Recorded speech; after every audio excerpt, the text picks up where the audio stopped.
Hi everyone, my name is Ranjit. Hopefully, you all are staying safe and healthy, and your preparation of Ielts is going on well too. Good. Now, I have next cue card to be discussed here. And before proceeding further, please subscribe my channel. And now, let's lead to this cue card. This cue card is describe a skill that you learned from older people. Which skill it is, who you learned it from, how you learned, and explain how you feel about it. Now, let's start my sample answer. Well, I'm a kind of person who is always eager to learn new things. I have learned a lot from elderly people in my life, but here I would prefer to talk about an amazing skill that I have got to learn from my grandmother, namely cooking. Actually, my grandmother is really into cooking. She has an excellent culinary skills. Even in her 70s, she happily and enthusiastically participates.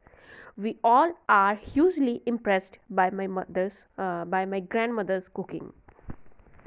Well I am a kind of person well मैं इस प्रकार का person हूँ जो always who is always eager कीन उत्सुक enthusiastic okay eager उत्सुक रहता हूँ कुछ नया सीखने के लिए लाइफ में न्यू थिंग्स लर्न करने के लिए आप लर्न मैंने बहुत कुछ सीखा है एल्डरली पीपल से इन माई लाइफ बट हेयर जहाँ पे मैं एक अमेजिंग स्किल के बारे में बात करूँगा आप गॉट टू लर्न मैंने अपनी ग्रैंड मदर से सीखी जो स्किल नेमली कुकिंग वो कुकिंग है actually my grand mother is really into cooking someone is really into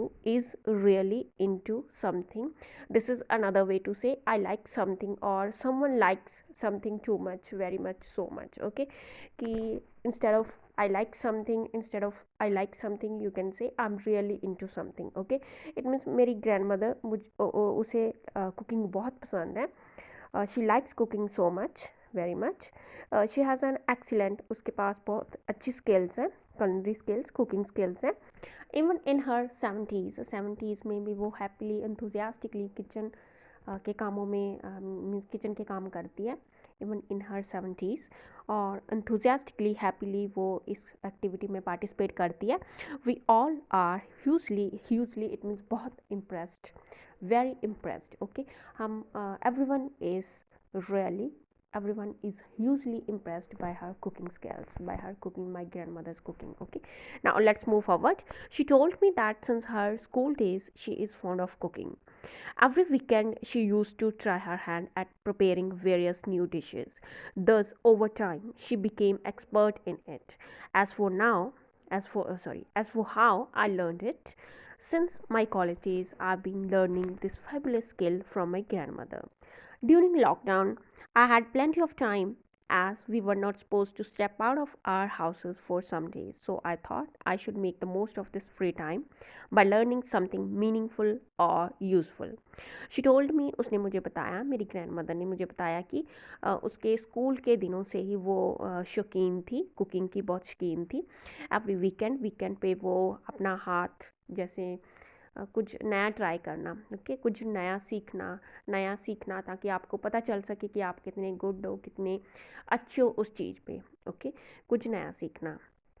तो हर every weekend she use to try her hand at preparing various new dishes वो बनाकर देखती थी. उसे पता चलता था कि कैसे वो कितनी वो अच्छी है उन पे और उसको कुछ लर्न करने को भी मिलता था. Okay, when you try your hand eight something it means के कुछ आप नया सीखते हो, आपको कुछ नई चीज़ का एक्सपीरियंस होता है, आप लर्न करते हो, आपको पता चलता है at the same time simultaneously आपको पता चलता है कि आप कितने अच्छे हो उस चीज़ पे. ओके, अच्छे हो कि नहीं हो और कितने हो, something like that.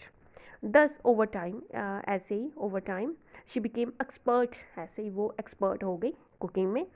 As for how I learn it, कैसे मैंने ये सीखा, regarding since my college days से मैं कुकिंग लर्न कर रही हूँ. Okay, this fabulous skill from my grandmother. During lockdown में मेरे पास बहुत plenty of time. It means कि I got a handsome amount of time, ample time आप बोल सकते हो, प्लेंटी ऑफ टाइम बोल सकते हो. एज़ बहुत सारा टाइम था हमारे पास, free time, as we were not suppose to step out of our houses. हम घर से बाहर नहीं जा सकते थे for some days. I thought I should make the most of this time. इस टाइम को यूटिलाइज़ करना चाहिए, इस टाइम का फ़ायदा लेना चाहिए बाय लर्निंग समथिंग मीनिंगफुल और useful. Now let's move forward. I decided to develop the skill of cooking. मैंने डिसाइड किया कि मेरी कुकिंग की जो स्किल है, कुकिंग की स्किल, इसे डेवलप करना चाहिए। थोड़ा बहुत मैं जानती थी, बाकी का और भी मुझे सीखना चाहिए। My grandmother too was excited to teach me the skill which she possesses. I decided to make at least one meal a day. As practice makes a man perfect, with a regular practice and the help of my granny, I could learn so much. Once my cousin made a visit to my house. I baked a chocolate cake for him. After eating it, he appreciated my experience knowledge of cooking, which made me feel over the moon at that time. I believe it's essential to learn this skill.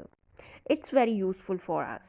मेरी grandmother, वो मेरी दादी, वो भी excited थी मुझे सिखाने के लिए ये skill which she possesses, which she had, जो उसके पास थी। I decided to make at least one meal a day. मैंने डिसाइड किया कि एक मील मैं ज़रूर प्रिपेयर कराया करूँगी, one meal a day. As practice makes a man perfect, as everyone knows. जैसे practice makes a man perfect, जैसे प्रैक्टिस के साथ पर्सन परफेक्ट बनता है, तो रेगुलर प्रैक्टिस के साथ और मेरी ग्रैनी की हेल्प से मैंने बहुत कुछ सीखा। वंस माई कज़न, एक बार मेरा कज़न मेरे घर पे आया, उसके लिए मैंने चॉकलेट केक बनाया, तो उसने इसे खाने के बाद मेरी एक्सपीरियंस और मेरी नॉलेज ऑफ कुकिंग उसे बहुत अप्रिशिएट किया, और which made me feel over the moon at that time, which made me feel very happy. It means over the moon, feel over the moon, it means feel very happy. This is idiom. Okay, I think it's essential to learn this skill. ज़रूरी है, necessary है to learn this skill. It's very useful for us, ये हमारे लिए बहुत useful है। Now let's move on. Now if in the future I live alone, मैं अकेली रहती हूँ, अकेला रहता हूँ। If in the future and apart from my family, मैं अपनी फैमिली से अलग रहती हूँ, फॉर स्टडिंग के लिए और वर्किंग पर्पज़, या फिर काम करने के लिए, this skill will be money saver. Money saver होगी ये स्किल मेरे लिए, for me, because I know how to cook, कैसे कुक करना है, कैसे कुकिंग करनी है, आई नो, बिकॉज मैं जानती हूँ। I won't need to order food for myself, मुझे ज़रूरत नहीं पड़ेगी खाना ऑर्डर करने के लिए। Finally I must say, finally मैं कहूँगी, I am exceptionally it means बहुत ज़्यादा, exceptionally, very greatly, to a great extent, बहुत ज़्यादा। I am very grateful, exceptionally grateful to my lovely grandmother. मैं बहुत थैंकफुल हूँ to my lovely grandmother for teaching me, मुझे सिखाने के लिए, मुझे सिखाने के लिए सच इम्पोर्टेंट, ऐसी important wonderful skill of cooking. Thanks for watching and happy learning.